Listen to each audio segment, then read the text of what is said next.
Halo, selamat datang di podcast Komik Indo.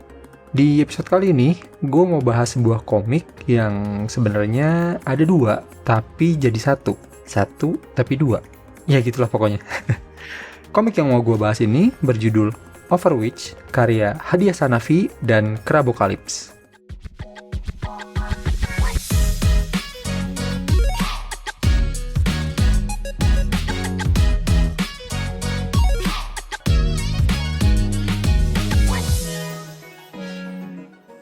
Overwitch ini adalah komik yang terbit secara digital di bulan Februari tahun 2025. Komik ini terbit di bawah naungan Novarium, yang mana kedua autornya pun memang anggota dari Circle Novarium gitu. Terus Overwitch ini sebenarnya adalah komik yang mungkin bisa dibilang antologi kali ya. Cuma mungkin bedanya dari antologi kebanyakan, komik ini cuma terdiri dari 2 judul komik one shot. Makanya kenapa tadi gue bilang 1 tapi 2, 2 tapi 1. Masing-masing judul ceritanya sendiri itu ada Wishful Thinking yang dibuat oleh Crabocalypse dan judul satunya lagi adalah Overheat yang dibuat oleh Hadiah Sanafi. Kedua judul ini juga sebenarnya adalah pemenang dari kontes komik Mangaka Fire ke-8.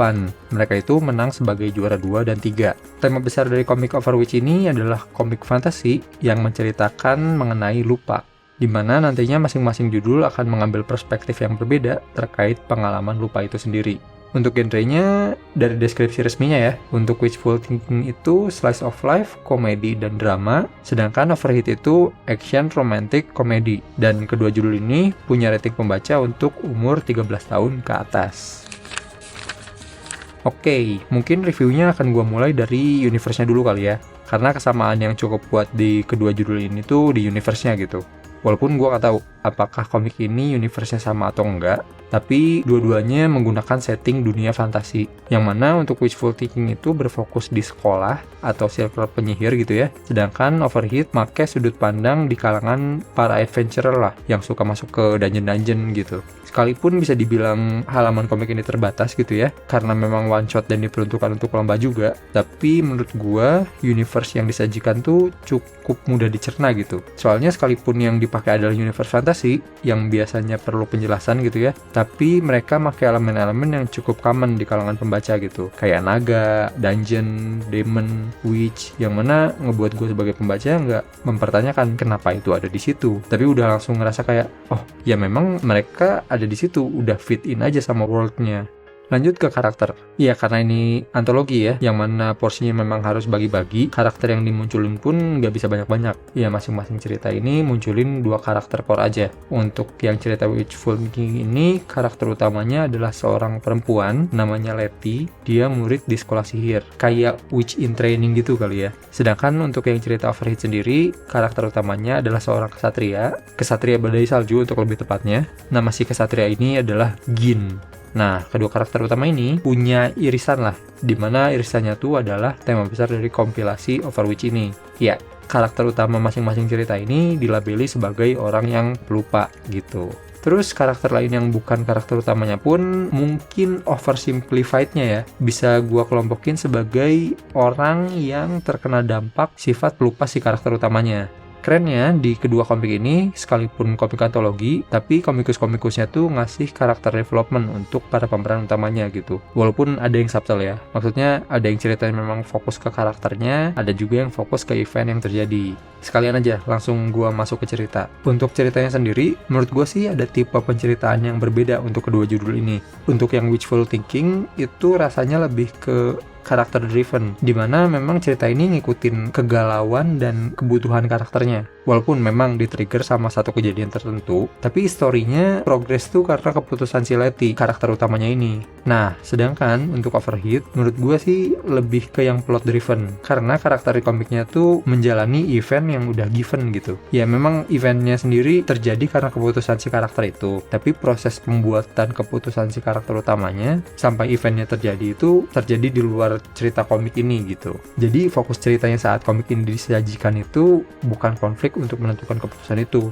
tapi lebih ke konflik yang terjadi setelah dia menjalani keputusan itu gitu. Terus untuk gambarnya, lo tau kan gue jarang spesifik bahas gambar, tapi kali ini harus gue bahas karena salah satu kelebihan penting dari komik ini itu menurut gue di visualnya. Untuk visualnya sendiri bisa dibilang ini salah satu kesukaan gue sih. Gue kan suka sama komik-komik Jepang ya, dan gaya yang dipakai di komik ini tuh mau yang wishful thinking ataupun yang overheat, dua-duanya pakai gaya komik Jepang gitu. Gaya di sini bukan sekedar tanda kutip style ya, tapi mulai dari paneling, penggunaan garis aksi, efek, onomatope, dan lain-lainnya tuh udah keren banget gitu. Gue mungkin nggak bisa breakdown untuk analisisnya, tapi untuk simpelnya, dua judul cerita di komik ini kualitasnya udah qualified sebagai awardee di Manga Plus Creator. Udah gitu aja. Kalau lu tahu komik-komik yang pernah menang di Manga Plus Creator, lu tau lah standar komiknya kayak gimana. Kenapa gua pakai standar itu? Ya karena kedua komikus ini dulu memang pernah menang di kompetisi itu juga gitu. Dan buat memperjelas ya, komik mereka itu dapat award di Manga Plus Creator beberapa tahun lalu. Yang berarti komik yang baru ini setidaknya akan punya kualitas gambar serupa atau lebih bagus. Oke, jadi buat gua pribadi, komik ini tuh kalau boleh dibilang bukan selera gue, tapi gue rasa ada beberapa poin yang justru mungkin lo akan suka. Jujur, gue sangat merasa bersalah mengkategorikan komik ini sebagai komik yang bukan selera gue. Karena komik ini tuh sebenarnya memang bagus. Udah gila kali gue kalau berani-berani ngomongin komik yang jadi juara di kompetisi besar itu nggak bagus. Cuma masalahnya, gue tuh memang se-strict itu dengan komik antologi. Kalau lu udah denger episode-episode podcast gue yang bahas komik antologi, lu pasti tau lah, gue selalu kesulitan tiap kali review komik antologi. Jadi kalau lu bukan orang yang punya masalah personal dengan komik antologi kayak gue sih sangat merekomendasikan komik ini. Apalagi kalau lu suka dengan komik-komik Jepang atau manga. Karena kalau lu denger episode podcast gue yang ngobrol sama tim Novarium, lu inget kan kalau mereka itu akan ngebuat komik dengan manga sebagai fundamentalnya gitu. Baik dari paneling, gambar, struktur cerita, dan lain-lain lah.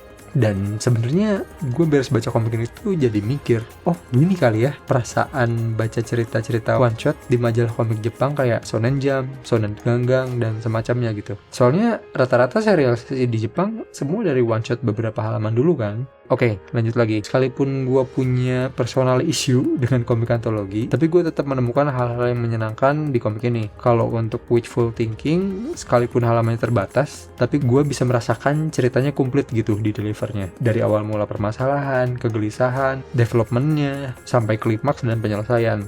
Walaupun mungkin ada beberapa hal yang bisa lebih smooth lagi kali ya. Terus kalau yang overheat, gue suka sama kejutan yang dikasih di komik ini gitu ya. Unpredictable tapi nggak maksa. Soalnya menurut gue ini bukan sesuatu yang mudah. Jangankan buat komik pendek, komik atau cerita panjang aja kadang pas mau ngasih kejutan atau twist tuh kadang kayak ujuk-ujuk gitu. Taking di mana? Tiba-tiba aja nggak tahu dari mana juntrungannya. Kalau ini jelas udah dipersiapkan. Kalau menurut gue semua yang punya unsur twist itu nggak tahu sih harus atau enggak, tapi gue sih sukanya yang udah dipersiapkan di awal gitu ya, biar nggak kerasa tiba-tiba. Oh ya, di akhir komik ini juga komikusnya ngasih beberapa notes tentang development komik ini, yang tentu saja membuat gue sangat senang ya, karena lebih mudah dapat bahan reviewnya, nggak perlu nyari kemana-mana lagi gitu. Jumlah halaman ekstranya sendiri ada 26 halaman, dan komiknya 42, berarti total 62 halaman. Oh ya, dengan jumlah halaman sebanyak ini, dan kualitas komik sebagus itu, harga komiknya tuh cuma Rp10.000 aja di situs Traktir. Bahkan pas promo lebih murah lagi. Gue pas pertama lihat teaser harganya tuh langsung mikir kayak serius nih. Jadi menurut gue kalau lu tertarik sama komik ini atau penasaran, mungkin buat gue ini komik yang worth to try banget lah. Kalau untuk info terkait komikusnya, untuk project bersama, mereka akan ngebuat sesuatu lagi di bawah naungan Novarium, dan katanya akan sangat berbeda dari karya-karya kemarin, baik yang not available ataupun Demon Pepito. Katanya teasernya bakalan keluar di bulan April, bentar lagi berarti ya, kita tunggu aja. Dan gue dapat bocoran, akan ada artis veteran juga kali ini. Penasaran gak sih? Kalau lu penasaran juga, pantengin aja sosmednya Novarium di Instagram dan Facebook. Teasernya juga bakalan dikeluarin di sana katanya. Ntar link-link terkaitnya bakalan gue taruh di deskripsi kayak biasa. Dan seperti biasa juga, abis ini gue bakalan ngomongin komik ini lebih jauh, tapi bakalan include spoiler. Jadi, kalau lu nggak mau kena spoiler, stop di sini aja nggak apa-apa. Tapi kalau lu udah baca atau nggak masalah sama spoiler, kita ngobrol lagi abis ini. Jangan lupa dukung terus perkomikan Indonesia, bukan hanya karena nasionalitas, tapi juga karena kualitas. Sampai ketemu lagi di pembahasan berikutnya.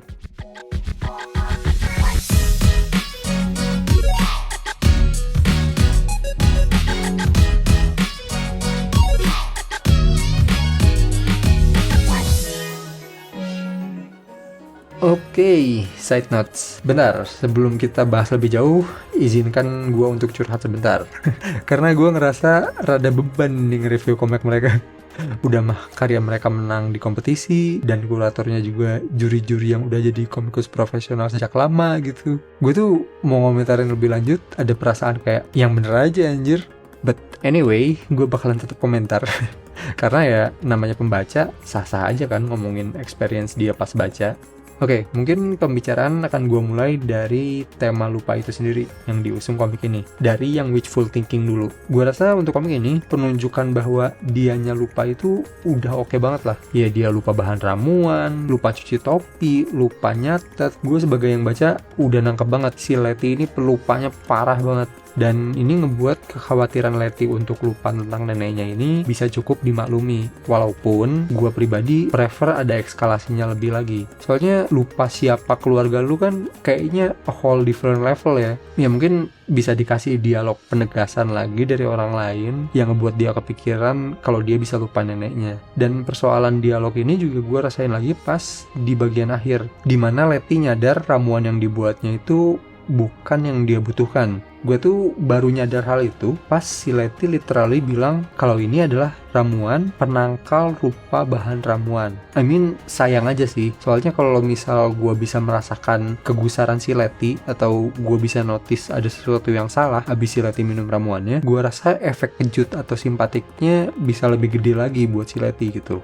Dan reliefnya si Letty di akhir juga mungkin tergantung dari diksi yang dipakai ya. Menurut gue sih kalimat terakhir penutupnya bisa lebih nendang lagi kali ya, dibanding sekedar sekarang tidak lupa gitu. Cuma ya itu minor banget sih, karena balik lagi delivery komik ini gue rasa udah menunjukkan whole experience-nya sih. Dan gue juga lihat di notes akhir wishful thinking itu udah banyak ngebuang halaman biar nggak lebih dari jumlah maksimal. Nah, kalau untuk yang overheat, menurutku justru kebalikannya. Di overheat ini, bagian lupanya itu to the point dikasih tahu di dialognya gitu. Sebenarnya nggak salah, cuma kalau gue prefernya untuk show don't tell gitu. Jadi ya dikasih flashback atau hint kalau dia tuh suka lupa, kayaknya better. Walaupun gue nggak tahu masih ada space halaman apa enggak. Cuma memang kalau dilihat dari tujuan apa yang disampaikan, memang on point sih. Dan dari notes-nya kita bisa tahu kalau emang komik ini tuh pengen capture saat-saat merayakan pencapaian bersama orang-orang tersayang. Terus mungkin perbedaan yang cukup ketara antara kedua judul ini tuh di background-nya kali ya. Untuk yang wishful thinking ini, gue ngelihatnya lebih banyak pakai garis aksi. Sedangkan overheat itu background-nya lebih padat gitu. Dan gue rasa perlakuan keduanya cocok sih. Maksudnya buat wishful thinking, ya konfliknya itu lebih ke internal. Dia scene close up-nya cukup banyak dan nunjukin kalau memang dia berkutat sama dirinya sendiri gitu. Dan yang overheat, background di mana-mana itu nguatin kesan dungeon yang cukup intimidating di cerita ini gitu. Dan begitu ada romantic feeling atau komedik, si background-nya tuh dikesampingkan dan ngasih nuansa yang beda. Di terakhir pun background alam terbuka, hutan, dan teman-temannya ngasih kesan wholesome juga ke gue sebagai pembaca gitu. Keren lah dua-duanya. Terus juga gue mau menekankan ya, sekalipun kompilasi ini bukan preferensi gue, tapi gue sama sekali tidak mendiskreditkan kompilasi ya. Gue tahu bikin komik pendek kompilasi itu susahnya minta ampun. Kalau lu pernah dengar episode gue ngobrol sama Mas Is Yuniarto, yang mana juga salah satu juri untuk kompetisi kedua komik ini, lu pasti tahu lah susahnya bikin komik kayak gini dari pemaparannya beliau. Kalau gue sih udah tahu ya komik-komik one shot dari Kang Hadiah Sanatvi dan Krabokalips itu kualitasnya seperti apa gitu. Karena gue juga baca karya-karya mereka yang lain, kayak komik mereka yang di Manga Plus, yang di Silent Manga Audition, terus yang kompilasi Daman Pavito, Not Available, dan terakhir yang Overheat ini. Ini tuh udah jadi garansi buat gue, kualitasnya akan segimana kalau mereka bikin komik gitu. Makanya yang gue tunggu-tunggu tuh kapan ya Kang Hadiah sama Krabokalips ini bikin komik one shot panjang atau series. Kalau mereka ngumumin mau bikin komik yang cukup panjang, sekalipun belum dikasih tahu konsep teasernya kayak gimana, gue nggak akan ragu untuk PO on the spot, online atau apapun itulah terserah. Pokoknya count me in.